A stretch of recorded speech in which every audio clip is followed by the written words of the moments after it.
صباح الخير. انا عايز اسأل سؤال، المفروض ان السؤال دوت اجابته معروفة عند مصر كلها. هو مش المفروض الميت يوم الجمعة بيتحسد؟ ميت يوم مفترج بيتحسد؟ ميت في ليلة مفترجة بيتحسد؟ يوم مفترج يعني في على مدار اليوم. ليلة مفترجة اللي هو بعد الساعة 12، دي اللي هو ليلة اليوم اللي جاي، ده اللي انا اقصده.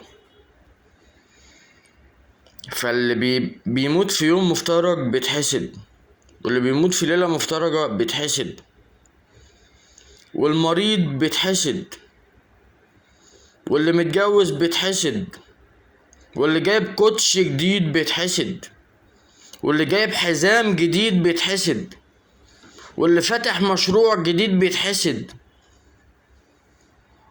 ده المعوق بيتحسد عشان بيتخدم احسن، وعشان في حاجات كتيرة جدا متوفرة له بأسعار يعني تقريبا في الأرض. ده صاحب الكشك بيتحسد.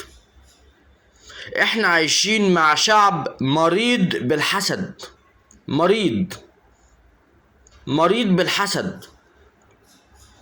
احنا شعب اكتر وقته بيحسد بعضه، اكتر من النوم والاكل والشرب.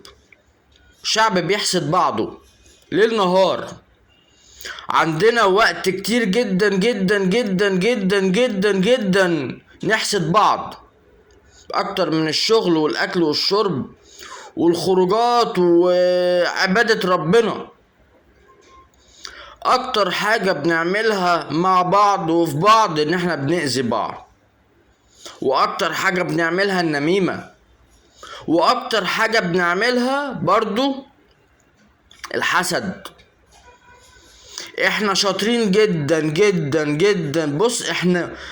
بصوا، احنا ممتازين في الحسد، ممتازين جدا في الحسد، والناس عارفة. ومع ذلك اللي بيطلع لك بعيلته، واللي بيطلع لك بمراته، واللي بيطلع لك بولاده، وكل واحد بيطلع على حسب هواه، وعارفين ومتأكدين ان احنا هنتحسد. طب طالما انت عارف ان انت هتتحسد، بتطلع ليه بمراتك وولادك وشغلك ودنيتك ونجاحك؟ هتتحسد على نجاحك، بتطلع ليه بنجاحك؟ ولا انت غبي بقى؟ ده موضوع تاني. وصباحكوا زي الفل.